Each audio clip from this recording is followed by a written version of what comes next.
High everyone, नमस्कार सबैजनामा। म आज एउटा इन्फर्मेसन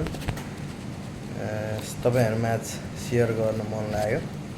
कतिजनाले यो धेरैजनाले थाहा पनि पाइसक्नु भएको छ होला। मैले पनि यो अगाडि चाहिँ मलाई थाहा थिएन। एक दुई दिनदेखि यो स्टार्टअप उद्यम कर्जा भनेर मैले भिडियोहरू चाहिँ टिकटकमा देखिरहेको थिएँ। अनि मलाई आज बिहान चाहिँ अलिक बढी चासो लाग्यो, यो के रहेछ भनेर जान्न मन लागेर मैले चाहिँ त्यसको यो स्टार्टअप उद्यम कर्जा कार्यक्रम सञ्चालन कार्यविधि 2082 चाहिँ त्यसको PDF डाउनलोड गरेँ। 26 पेजको रहेछ। अनि त्यसलाई मजाले पढेँ एकचोटि। अनि यो मलाई पनि यो सिम्पली अब यो झन्झटिलो यताउता त्यो मैले खासै सुरुमा चाहिँ मलाई इन्ट्रेस्ट लागेको थिएन। हेर्दै जाँदा चाहिँ अनि त्यो भिडियोहरूमा पनि देखाएअनुसार मैले सुनेअनुसार अघिल्लो वर्ष पनि 650 जनाले चाहिँ यो लिइसक्नु भएको रहेछ है। अनि त्यही भएर यसको बारेमा के रहेछ भने सानो इन्फर्मेसन तपाईँहरूसँग अब त्यो त्यसबाट मैले अलिकति जिस्ट जस्तो पढेर यति चाहिँ थोरै केही कुराहरू चाहिँ प्रिपेयर गरेको छु, म सेयर गर्छु है त। जस्तो यो चाहिँ अब युवाहरूलाई प्रमोट गर्ने हैन, बिजनेस बढाउने इन्टरप्रेनर्सका हामी कति कुराहरू सुनिरहेका हुन्छौँ, त्यसलाई चाहिँ प्रमोट गर्ने हैन उद्देश्यले चाहिँ पक्कै पनि सरकारले चाहिँ यो कार्यक्रम ल्याएको हुनुपर्छ। अब व्यवसायको लागि बिना धितो कर्जा भनिएको छ। अनि ब्याज दर चाहिँ वार्षिक 3% मात्र र कर्जाको लिएको एक वर्षसम्म जतिमा चाहिँ अनि त्यसपछि बल्ल त्यसको त्यो रिपेमेन्ट चाहिँ अब त्यो इन्स्टलमेन्ट अनुसार सुरु हुन्छ हैन। अनि अब स्टार्टअपले काम गर्ने के क्षेत्र हुन्छ भनेर 5 वटा क्षेत्रमा चाहिँ यसलाई विभाजन गरेको छ। जस्तै कृषि, वन तथा उत्पादनमूलक क्षेत्र, सूचना प्रविधि तथा डिजिटल क्षेत्र, पूर्वाधार तथा यातायात, सामाजिक सेवा तथा पर्यटन क्षेत्र, परम्परागत तथा स्थानीय स्रोत। अब यसभित्रका पनि ती पोइन्ट आउट गरेका र विषयगत कुराहरू छन्। म त्यसलाई त्यसको त्यो स्क्रिनसट अथवा त्यो फोटो म कमेन्टमा राखिदिन्छु।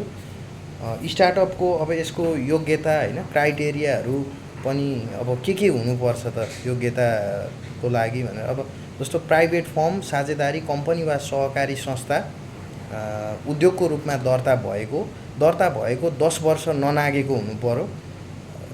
कुनै पनि आर्थिक वर्षमा कारोबार 15 करोड ननागेको, ट्रान्ज्याक्सन चाहिँ बिलो 15 करोड नै हुनु पर्यो।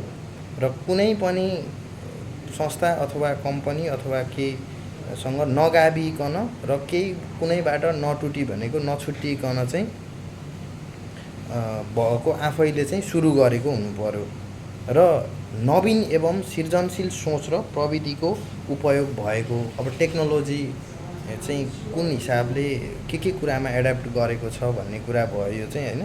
अब आयात गरी बिक्री वितरण र अब यो चाहिँ जस्तो इम्पोर्ट गरेर ट्रेड गर्ने चाहिँ यसमा इलिजिबल देखिएन हैन। जस्तो ब्ल्याकलिस्ट परेको कम्पनी एकचोटि ब्ल्याकलिस्ट परेको पनि यसमा इलिजिबल भएन। र यो सञ्चालन यो कार्यविधि अनुसार अब सरकारले चाहिँ यो राष्ट्रिय दैनिकका पत्रिकाहरूमा कुनैमा अब सूचना निकाल्छ, त्यो सूचना प्रकाशित गर्नुभन्दा अगाडि नै दर्ता चाहिँ भइसक्नु पर्यो है। अनि अब आवेदन दिने समय भनेको चाहिँ अब त्यो सूचना प्रकाशन भइसकेपछि 21 दिन, सूचना प्रकाशन गरेको 21 दिन भनेको छ। अनि आवश्यक कागजात हामीले त्यो आवेदन दिँदाखेरि चाहिँ आवश्यक कागजात के छन् भन्दाखेरि उद्योग दर्ता र नवीकरण प्रमाणपत्रको प्रतिलिपि, प्यान दर्ता प्रमाणपत्रको प्रतिलिपि, कर चुक्ता प्रमाणपत्रको प्रतिलिपि, लेखा परीक्षण प्रतिवेदनको प्रतिलिपि, नवप्रवर्तन तथा प्रविधिको प्रयोग सो घोषणा, कर्मचारीको अघिल्लो आर्थिक वर्षको तलबी विवरण, यी डकुमेन्टहरू चाहिँ प्रोपरली म्यानेज गरेर हामीले आवेदन दिँदा चाहिँ यो यति कुरा चाहिँ म्यानेज गर्न सक्नु पर्यो है।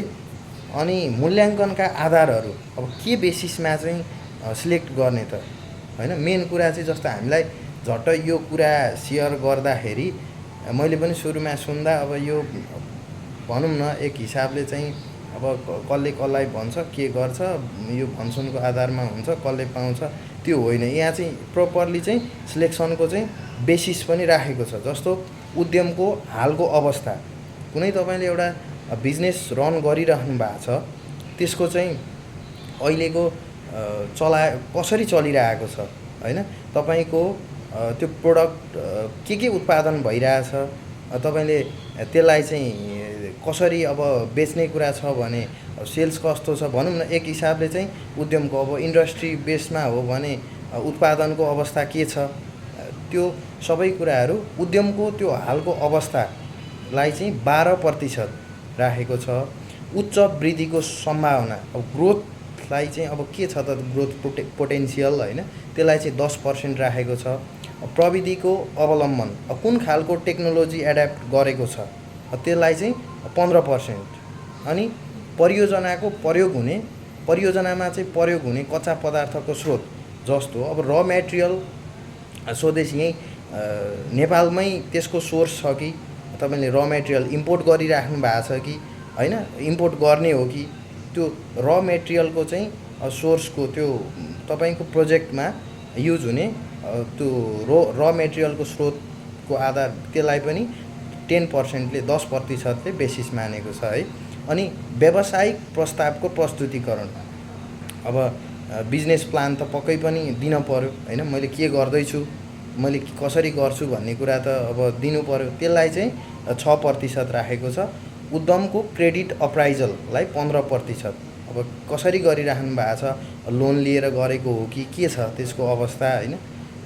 अनि रोजगारीको अवस्था तथा प्रस्तावित रोजगारी, तपाईँले इम्प्लोइमेन्ट अब कर्मचारी कति राखिराख्नु भएको छ अथवा तपाईँको बिजनेसले तपाईँको प्रोजेक्टले कति इम्प्लोइमेन्ट जेनेरेट गर्न सक्छ त्यसलाई चाहिँ 12%। र विषयगत क्षेत्रहरूका लागि भनेर 8औँमा चाहिँ 20% गरी यो 100%मा चाहिँ यसरी क्याटेगोराइज गरेको छ।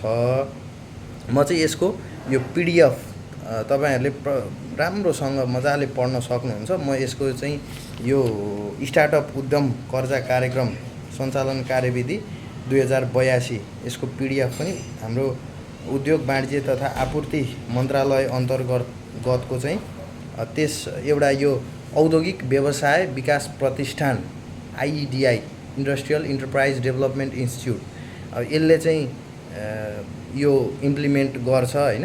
अनि त्यसको चाहिँ म PDF र यो स्टार्टअपले काम गर्ने जुन 5वटा क्षेत्रमा चाहिँ विभाजन गरिएको छ त्यसको चाहिँ मैले यहाँ फोटो र PDF हालिदिन्छु। त्यसमा राम्रोसँग हजुरहरूले हेरेर यसलाई पक्कै पनि यो मैले किन भिडियो बनाएर हालेँ भन्दाखेरि जस्तो हाम्रो साथीभाइ सर्कलहरूमा कहिलेकाहीँ गफै गर्दा होइन, चिया खाँदा कफी खाँदा बसेर गफ गर्दा पनि कति इनोभेटिभ क्रिएटिभ कुराहरू म सुनिरहेको हुन्छु क्या।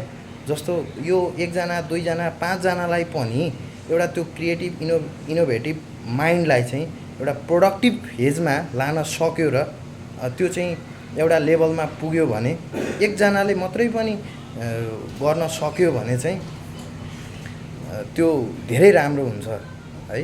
त्यसले अब कतिपय कुरा उसको पर्सनल होइन, हाम्रो आफ्नो पर्सनल ग्रोथको कुरा होला, इम्प्लोइमेन्ट जेनेरेटको कुरा होला, लोकल र मेटेरियलहरू त्यो रिसोर्सेसहरू युजको कुरा होला, कति धेरै कुराहरू जोडिएको हुन्छ क्या त्यसमा। अनि त्यही भएर चाहिँ मलाई यो कुरा चाहिँ तपाईँहरूमा सेयर गर्न मन लाग्यो। हस्, थ्याङ्क यू है।